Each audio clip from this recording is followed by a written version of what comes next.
ՀԱՊԿ-ն ահազանգում է, որ Հայաստանի շուրջ արևմտյան երկրների ոչ բարեկամական ռազմաքաղաքական քայլերը կարող են հանգեցնել տարածաշրջանում իրավիճակի հետագա սրմանը։ ՀԱՊԿ մշտական խորհրդի գործող նախագահ Վիկտոր Վասիլևը հատուկ անդրադարձել է Հարավային Կովկասում տիրող իրավիճակին։ Առանձնահատուկ պետք է կանգ առնել Հարավային Կովկասում տիրող իրավիճակի վրա, հաշվի առնելով նաև Հայաստանում կայացած ընտրությունները։ Զանգեզուրի միջանցքի անվտանգության ապահովման վերաբերյալ Ամերիկայի Միացյալ Նահանգների ծրագրերը, Հայաստանը իրենց ռազմական կառույցներում ներառելու Եվրամիության երկրների մտադրությունները, ինչպես նաև այս տարածաշրջանում իրականացվող այլ ոչ բարեկամական քայլերը հեռանկարում կհանգեցնեն իրավիճակի հետագա սրմանը։ Մենք վերահսկում ենք իրավիճակը։ Այս էսկալացիոն ռիսկը, այո, ՀԱՊԿ-ը արձանագրում է, եւ այդ էսկալացիոն ռիսկը առկա է։ Որքան էլ նախընտրական տրամաբանության մեջ է Փաշինյանը հայտարարում, որ եթե ես չհավաքեմ սահմանադրական մեծամասնություն կլինի պատերազմ, Հայաստանի առաջ դրված է կոշտ աշխարհակաղակական ընդդիմության խնդիր, իսկ Ադրբեջանը անկախ իրանա-ամերիկյան, ռուս-ամերիկյան, չգիտեմ, այդ բոլոր հարաբերություններից բաց տեքստով մեզանից պահանջում է միջանցք, հնարավորինս արագ։ ՀԱՊԿ-ից հնչող մտահոգիչ հայտարարություններին Եվրամիությունից հետևյալ արձագանքն է հնչել։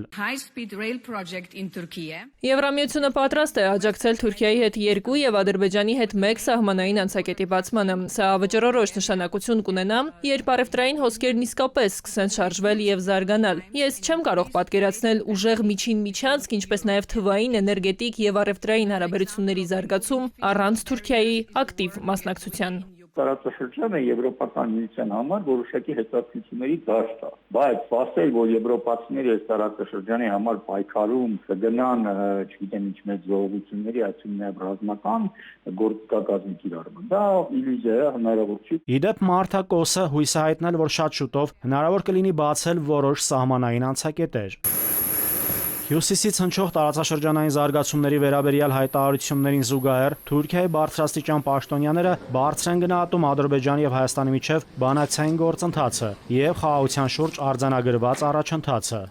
Հուսով եմ, որ Ադրբեջանի եւ Հայաստանի միջև կհաստատվի տևական եւ անկեղծ խաղաղություն։ Հարավային Կովկասը կդառնա խաղաղության, հանգստության եւ կայունության տարածաշրջան։ Մենք այս աշխարհակաղակական մեծ թատերաբեմում օբյեկտ ենք, բացարձակապես սուբյեկտ չենք։ Մեր տարածքի հետ կապված ստորագրված պայմանագրի, այսինքն նախաստորագրված այդ փաստաթուղթը, որը որ դերևս վավերացում չի անցել։ Այդ տարածքի նկատմամբ խոշոր նոմինալ սուվերենություն ունենք եւ բնականաբար մեզ չեն դիտարկում այդ խոսքի մեջ։ Այս ֆոնին Ադրբեջանի նախագահ Իլհամ Ալիևը դիմելով Իսլամական համագործակցության կազմակերպության անդամ երկրների խորհրդարանների միության 20-րդ նստաշրջանի մասնակիցներին կրկին մեղադրանքներ է հնչեցրել Հայաստանի հասցեին, պնդելով, թե հայերը իբրև թե մշակութային ցեղասպանություն են իրականացրել։ Ալիևը հայտարարել է, թե օկուպացված Արցախում եւ այսպես կոչված Արևելյան Զանգեզուրում իբրև թե հայկական վերահսկողության տարիներին ավերվել են մզկիթներ եւ իսլամական մշակութային ժառանգության հուշարձաններ։ Մինչդեռ Արցախը բռնազավթելուց հետո Հեյդարի որդի Ալիևի հրամանով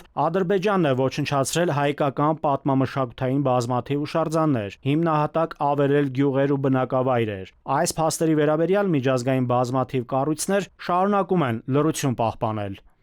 Նաիրի Մուրադյան, ժամը լրատվական։